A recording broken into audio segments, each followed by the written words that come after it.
बेवकूफ़ नहीं कि दूसरी औरत के ठुकराए हुए मर्द को खुशी खुशी अपना लें।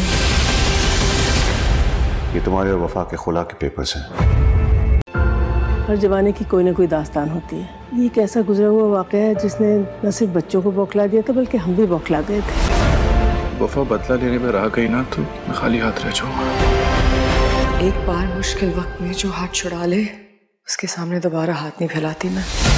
मेरी बच्ची तो डिजर्व करती थी कि उसे चाहा जाए, और बदले में क्या किया तुम लोगों ने? रुसवाई और जिल्लत थोप दी मेरी बच्ची के नसीब में।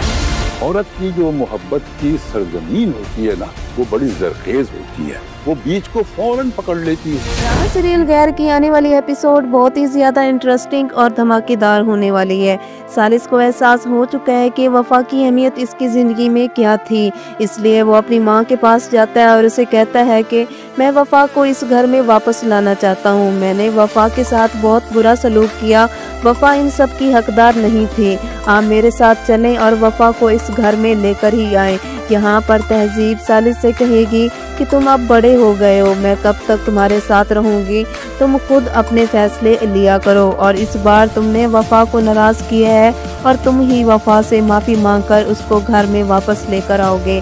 सालिस अपनी माँ से कहेगा कि मैंने इन वफा को बहुत बुरा भला कहा है और मैं वफा का सामना नहीं कर सकता।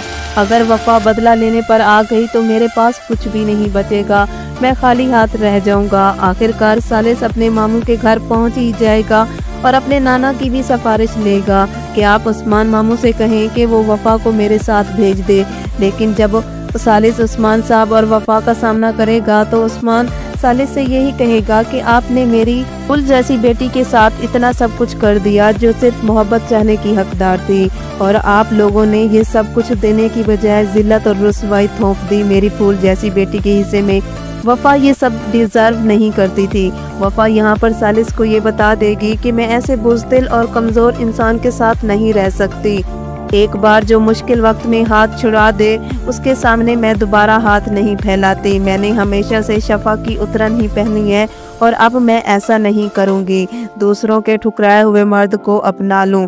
वफा गुस्से से यहाँ पर तलाकनामे पर साइन भी कर देगी और उस्मान साहब ये कागजात सालिस की तरफ फेंक देगा और कहेगा कि इन पर साइन कर देना, हमारी तरफ से तुम आज़ाद हो। उम्मीद है नाज़रीन आप लोगों को ये वीडियो अच्छी लगी होगी। अगर अच्छी लगी हो तो इसको लाइक कर दीजिएगा और चैनल पर नए तो इसको ज़रूर सब्सक्राइब कीजिएगा ताकि इस तरह की मज़ेदार और धमाकेदार वीडियो आप लोगों तक पहुंच सके। तब तक के लिए अपना रखें ख्याल। अल्लाह हाफिज़।